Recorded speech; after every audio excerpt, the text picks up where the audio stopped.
बातमीपत्रात आता पाहूयात गल्लीपासून ते दिल्लीपर्यंतच्या ताज्या घडामोडींचा धावता आढावा। भाजपकडून मुंबई आणि महाराष्ट्रात भाषिक प्रांतवाद पेटवण्याचा प्रयत्न होत असल्याचा आरोप शिवसेना उद्धव बाळासाहेब ठाकरे पक्षाचे पक्षप्रमुख उद्धव ठाकरे यांनी शनिवारी कल्याण येथील अर्णव खरे आत्महत्या प्रकरणावर भाष्य करताना केला। भाजप आणि संघ मुंबईत भाषिक प्रांतवादाचं विष पसरवत आहे, पण त्याचं खापर आपल्यावर फोडण्याचा प्रयत्न करत आहेत। काल परवा एक दुर्दैवी घटना घडली, ती घडायला नको होती। भाषेवरून कुणाचे खून करा, कुणाला मारा अशी आपली मागणी नाही, असंही ते म्हणालेत। मुंबई आणि उपनगरांमध्ये भाजप आणि शिंदे गटातील शेकडो कार्यकर्त्यांचा आज शनिवारी शिवसेना उद्धव बाळासाहेब ठाकरे पक्षात प्रवेश झाला। यावेळी उपस्थितांना मार्गदर्शन करताना उद्धव ठाकरे म्हणाले की शिवसेनेत दररोज प्रवेश होत आहेत। मातोश्रीचा परिसर गर्दीने गजबजून जात आहे, पण ही केवळ गर्दी नाही तर लढणाऱ्या शिवसैनिकांची ही संघटना आणि हे सैन्य आहेत। आज शिवसेनेत अनेक जण परत आलेत। भाजप आणि गद्दार गट किती ढोंगी आहे हे हळूहळू सर्वांच्या लक्षात येत आहे, पण ही लढाई सोपी नाही। तुम्ही एका जोशात आहात, जोश तर पाहिजे, पण त्याच बरोबरीने डोळे उघडे ठेवून सगळीकडे पहा। ते पुढे म्हणाले, भाजप हा कपट कारस्थान करणारा पक्ष आहे। ज्या पद्धतीने त्यांनी पक्ष फोडले त्याच पद्धतीने ते आता घरेही फोडत आहेत। त्यांचा हिंदुत्ववादाचा फुगाही आता फुटला आहे।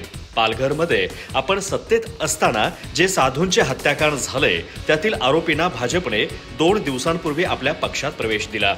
त्यानंतर बोभाटा झाला। भाजपला वाटलं होतं की आपले हे पाप लपून जाईल, पण त्यांचं पाप लपलं नाही, चव्हाट्यावर आलं।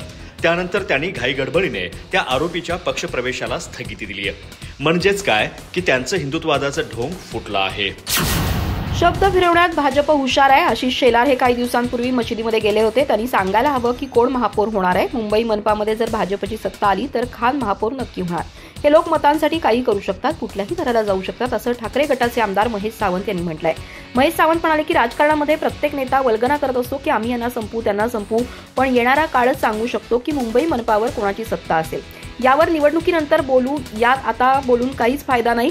मुंबई मनपावर ठाकरे बंधूंची सत्ता येणार, आमचाच महापौर बसणार असा विश्वास सावंत यांनी व्यक्त केलाय। सदा सरवणकर यांचे जावई हे पनवेलमध्ये राहतात, त्यांचं नाव आमच्या प्रभादेवीमध्ये आलंय। समाधान उभा राहणार म्हणून हे नाव इथं नोंदवलं आहे का? नेते लोक अशी मत चोरी करत आहेत तर सामान्य माणसानं कुणाकडे बघावं? महेश सावंत म्हणाले की देशातील जनतेचा लोकशाहीमध्ये जो मतदानाचा हक्क आहे तो भाजप हिरावून घेतोय। माहीममधील 8 ते 10,000 मतदारांचं नाव गाळण्यात आलंय। हा प्रकार म्हणजे लोकशाहीचा खून करण्याचा प्रकार आहे। त्यांना चांगली बुद्धी मिळावी, हे करत असलेल्या कृत्यामुळे थोड्याच दिवसामध्ये देशभरात आंदोलन सुरू होणार आहे। महेश सावंत म्हणाले की कुणीतरी आत्महत्या केली म्हणून त्याला उद्धव ठाकरे, राज ठाकरे जबाबदार आहेत। हा भाजपचा आरोप चुकीचा आहे।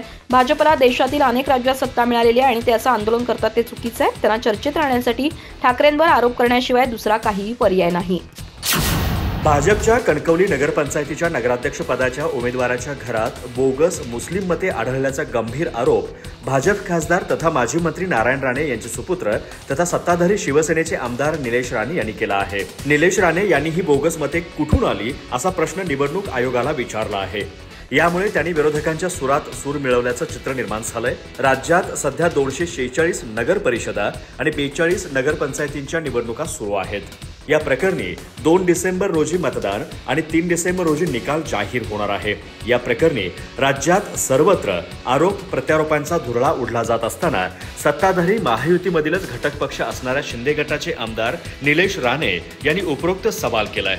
त्यांच्या मते भाजपने कणकवली नगरपंचायतीच्या नगराध्यक्षपदासाठी समीर नलावडे यांना उमेदवारी दिली आहे। त्यांच्या राहत्या घरात घर क्रमांक 389 शेख साजिद दाऊद, मुल्ला रहमत तैबा यासीन, शेख दाऊद कादर हे 3 मुस्लिम मतदार राहत आहेत। विशेषतः त्यांच्या प्रभागात 169 मतदार आढळल्याचा आरोपही निलेश राणे यांनी केला आहे।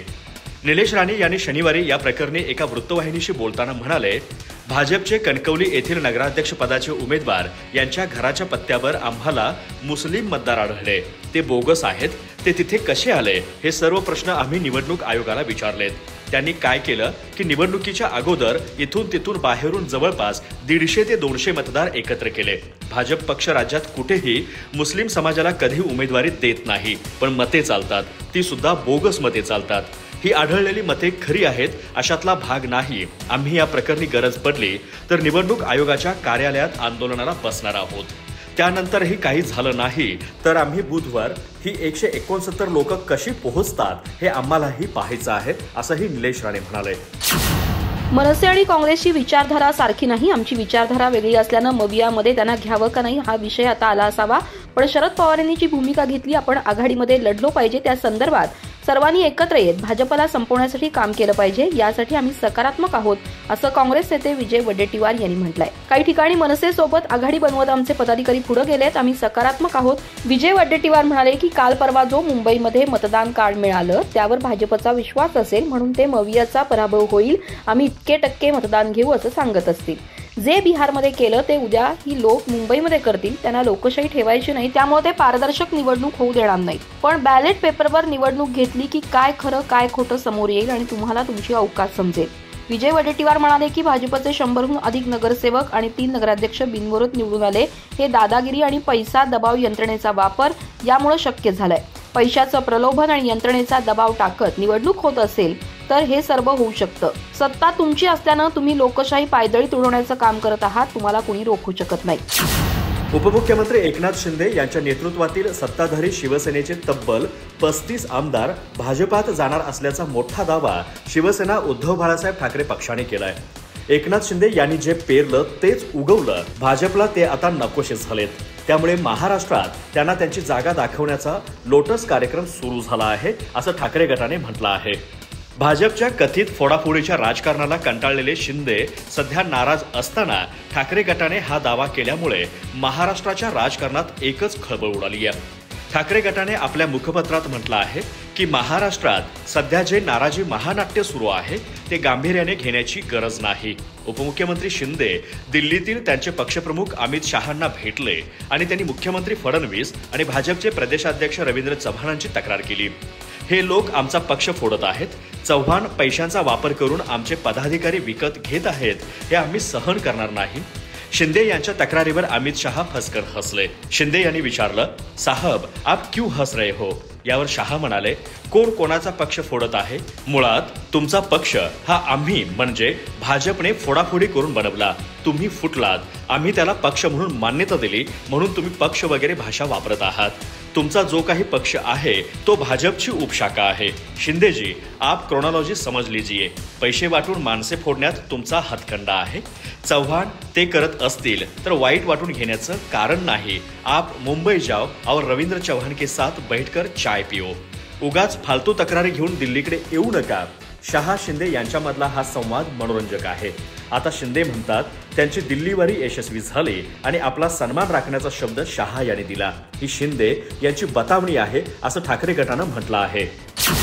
महायुतीत सर्व काही सुरळीत नसल्याची चर्चा आता उघडपणे रंगू लागली आहे. उपमुख्यमंत्री एकनाथ शिंदे यांच्या नाराजीनंतर आता ठाण्यात बीएसयूपी घरांच्या मुद्रांक शुल्क निर्णयाच्या श्रेयवादातून भाजप आणि शिंदेसेना कार्यकर्त्यांमध्ये झालेल्या मारहाणीनं राजकीय वातावरण चांगलंच तापलं. दरम्यान शुक्रवारी हुतात्मा स्मारकावरील कार्यक्रमात मुख्यमंत्री देवेंद्र फडणवीस आणि उपमुख्यमंत्री शिंदे आमनेसामने उभे असतानाही दोघांची देहबोली पूर्णपणे बदललेली दिसली.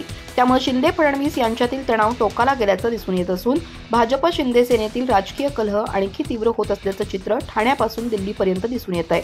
गुरुवारी रात्री ठाण्यातील बीएसयूपी घरांसाठी 100 रुपये मुद्रांक शुल्क सवलतीच्या श्रेयावरून शिंदे सेना आणि भाजपमध्ये राडा झाला. सेनेचे पदाधिकारी कार्यकर्ते जल्लोष करत असतानाच भाजपचे माजी नगरसेवक नारायण पवार हे त्या ठिकाणी पोहोचले. त्यांनी जल्लोष का केला जातोय असा प्रश्न विचारला. यावरून दोघांमध्ये बाचाबाची झाली. पवार यांनी मारहाण केल्याचा आरोप शिंदे गटाचे पदाधिकारी हरेश महाडिक आणि महेश लहाने यांनी केला. या घटनेनंतर शुक्रवारी सकाळी महाराष्ट्र राज्य निर्मितीसाठी बलिदान दिलेल्या 107 हुतात्म्यांना हुतात्मा स्मृतिदिनानिमित्त हुतात्मा चौक येथील स्मृतीस्थळावर अभिवादन करण्यासाठी मुख्यमंत्री देवेंद्र फडणवीस आणि उपमुख्यमंत्री एकनाथ शिंदे आमनेसामने आले. मात्र दोघांची देहबोली पूर्णपणे बदललेली दिसून आली. दोघांनी एकमेकांना नमस्कार केला, मात्र नजरा टाळल्याचं आणि दोघात अबोला असल्याचं दिसून आलं. ठाकरे बंधूंना अर्णव खैरे नामक तरुणाच्या मृत्यूच्या पापातून सुटता येणार नाही असा घणाघात भाजपने मराठीच्या आग्रहासाठी रान पेटवणाऱ्या राज आणि उद्धव ठाकरे यांच्यावर निशाणा साधताना केलाय. अर्णव खैरे नामक विद्यार्थ्याने कल्याण येथे गळफास घेऊन आत्महत्या केली होती. त्यांनी हिंदी मराठी भाषिक वादामुळे लोकलमध्ये झालेल्या मारहाणीमुळे टोकाचं पाऊल उचललं होतं. भाजपने आता या मुद्द्यावरून मराठीचा आग्रह धरणाऱ्या ठाकरे बंधूंना धारेवर धरला आहे. तसेच अर्णव खैरेच्या मृत्यूच्या पापातून ठाकरे बंधूंना सुटता येणार नाही असा दावाही केलाय. भाजपचे मुख्य प्रवक्ते केशव उपाध्ये आपल्या एका पोस्टमध्ये म्हणाले, मराठी माणसाने ठाकरे बंधूंना भरभरून प्रेम दिलं, सत्ता दिली, सन्मान दिला, पण परत काय मिळालं? भकास मुंबई आणि त्यांच्या स्वार्थी भावनिक राजकारणापायी निर्माण झालेला द्वेष. अर्णव खैरे या तरुणाच्या मृत्यूच्या पापातून ठाकरे बंधूंना सुटता येणार नाही. भाषिक द्वेषाचे जे कारखाने त्यांनी चालवले त्यातूनच हा मृत्यू घडला. ठाकरे म्हणजे मुंबई नाही, ठाकरे म्हणजे मराठी माणूस नाही. उपाध्ये यांनी अन्य एका ट्विटद्वारे मुंबईच्या महापौरांविषयी भाजप नेते तथा मंत्री आशिष शेलार यांनी केलेल्या एका विधानाचं जोरदार समर्थनही केलं. मुंबईचा महापौर हिंदू होणार असा दावा भाजप नेते आशिष शेलार यांनी केला आणि हिंदुत्ववादाची ॲलर्जी असलेल्या तमाम लांगुलचारणवाद्यांच्या पोटात मळमळ सुटली. हिंदू मराठी असा भेद निर्माण करण्याचा प्रयत्न मवियाकडून सुरू झाला. मराठी माणूस हिंदू नाही, मराठी माणसाला हिंदुत्वाबद्दल आस्था नाही, काँग्रेसला तर हिंदुत्वादाचं वावडच आहे. पण उद्धव ठाकरेंनाही शेलार यांचा विचार झोंबला. मुंबईचा महापौर हिंदू हवा की नको हे उद्धव ठाकरे यांनी जाहीर करायला हवं. मुंबईकर जनतेची भावना शेलार यांनी बोलून दाखवली, असंही ते म्हणाले. महाराष्ट्रात गेल्या काही दिवसांपासून कडाक्याची थंडी पुन्हा एकदा जाणवू लागली आहे. उत्तरेकडील थंड वारे आणि ढगाळ वातावरणामुळे बहुतांश भागात तापमानात लक्षणीय घट होतीये. सकाळी धुक्याची चादर आणि रात्रीची गार हवा यामुळे नागरिकांना जानेवारीसारख्या थंडीचा अनुभव येतोय. विशेषतः ग्रामीण भागात सकाळच्या वेळी शेतांमध्ये दाट धुकं दिसत असून तापमानातील चढ उतारामुळे आरोग्याची काळजी घेण्याची गरज असल्याचं हवामान विभागानं सांगितलंय. मुंबई, पुणे, कोकण, मराठवाडा, मध्य महाराष्ट्र आणि विदर्भ या सर्व भागात थंडी वाढलेली दिसतीये. मुंबईसारख्या शहरातही सकाळच्या वेळी तापमान खाली घसरत असून नागरिकांना हलकी ऊब घ्यावी लागतीये. पुणे आणि नाशिकमध्ये तर पहाटेच्या वेळी रस्त्यावर थंडी स्पष्टपणे जाणवतीये. अनेक जिल्ह्यांमध्ये किमान तापमान 10 ते 15 अंशांच्या दरम्यान नोंदवलं जात असून विशेषतः जळगाव आणि नाशिक मराठवाड्यातील काही भागात तापमान सलग खाली येत आहे. हवामान खात्याच्या अंदाजानुसार सध्या राज्यभर थंडीची लाट कायम राहणार आहे. तथापि पुढील काही दिवसात महाराष्ट्रातील काही भागात किमान तापमानात किंचित वाढ होण्याचा अंदाज वर्तवण्यात आलाय. काही जिल्ह्यांमध्ये येत्या 3 दिवसात 2 ते 3 अंशांनी तापमान वाढू शकतं. तरीही त्यानंतर वातावरणात विशेष बदल होणार नाही असं हवामान विभागाचं म्हणणं आहे. विदर्भातील अनेक भागात पुढील 5 दिवसात किमान तापमानात 2 ते 4 अंशांची वाढ होण्याची शक्यता व्यक्त केली आहे.